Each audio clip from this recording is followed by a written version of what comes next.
Hello, welcome back again. I hope you had a chance to learn those chords that we learned in the last lesson, the E chord, the A chord and the D chord. And I hope you at least had a chance to practice strumming them and swapping from one chord to the other. Now what I'm going to show you today is a way of strumming with the plectrum which will make your playing sound much more interesting. Because here's the thing, when people first learn guitar, usually they just strum downwards with the plectrum like this.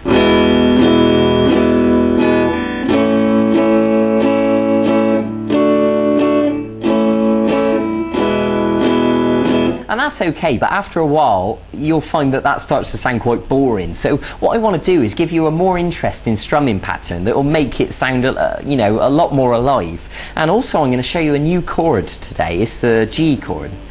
So this strumming pattern is a downstroke, an upstroke, a chop, I'll explain that in a minute, and an upstroke. So when we put that together it sounds like this.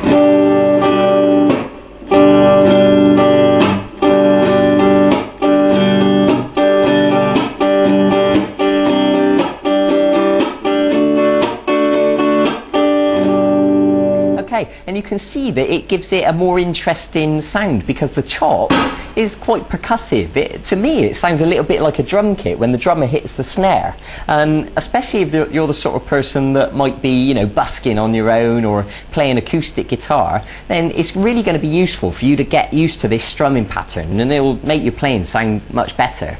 Okay, so let's begin. Now the first thing I want to show you is this new chord, the G chord. I think you'll find it straightforward. It's the middle finger on the 6th string at fret 3, the first finger on the 5th string at fret 2, and then these two fingers, the 3rd finger goes on the 2nd string at fret 3, and the little finger goes right next to it on the 1st string at fret 3. So if you just want to look at that chord diagram next to me just to clarify what those notes are, and you're going to use the plectrum to strum all the strings. Now you should know by now, if you remember me telling you in the last lesson, that you should be arching these fingers up and there should be plenty of space underneath, and you should be holding down with lots of pressure, and the back of the finger shouldn't be accidentally touching the string behind it, so that when you strum all the notes it should sound like this. Nice and clean and clear.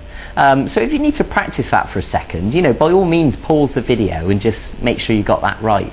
So this strumming pattern, so we're going to strum downwards and then upwards, and then we're going to do this chop. Right, so let me explain that now. Now what the chop is we're going to use the palm of our hand to touch all the strings like this. And what happens is our hand comes, the palm touches all the strings, and then the plectrum follows through, but because we're touching the strings all the notes are muted like that. Now you shouldn't be able to hear any notes at all. If you can hear anything like that, then you need to make sure you're holding down on those strings with more pressure, and they should be totally dead. So that'll take a little bit of practice, and eventually you can bring your hand down and chop all in one motion like that. Okay, so just to clarify, I'll tell you again, make sure that the palm of your hand is laying across all those strings and effectively, killing the notes. Okay, so what happens is you're going to practice it until you can do it like that, nice and smooth, all in one motion. Okay, so that's the chop, that's how it works. So when we put that into the strumming pattern, we're going to go down, up, chop, and then up again. So it'll sound like this.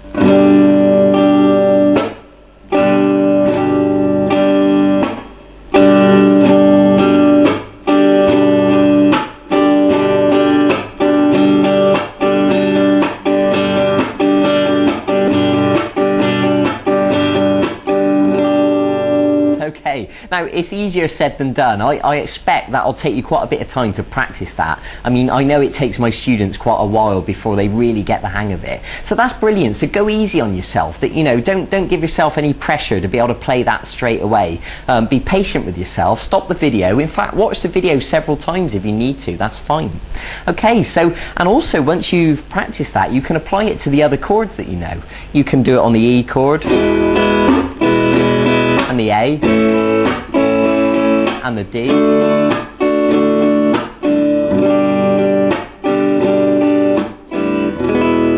And you're at a stage now that you can start experimenting with these chords, and you can begin to, you know, create your own sequences and start writing your own songs. And as you learn more and more chords, then you'll be able to write more and more interesting songs.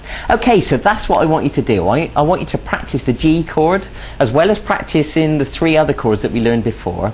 And I want you to practice that strumming pattern, the down, up, chop, up. And go and get on with that and really dedicate yourself to it. You know, make sure you can really do it smoothly.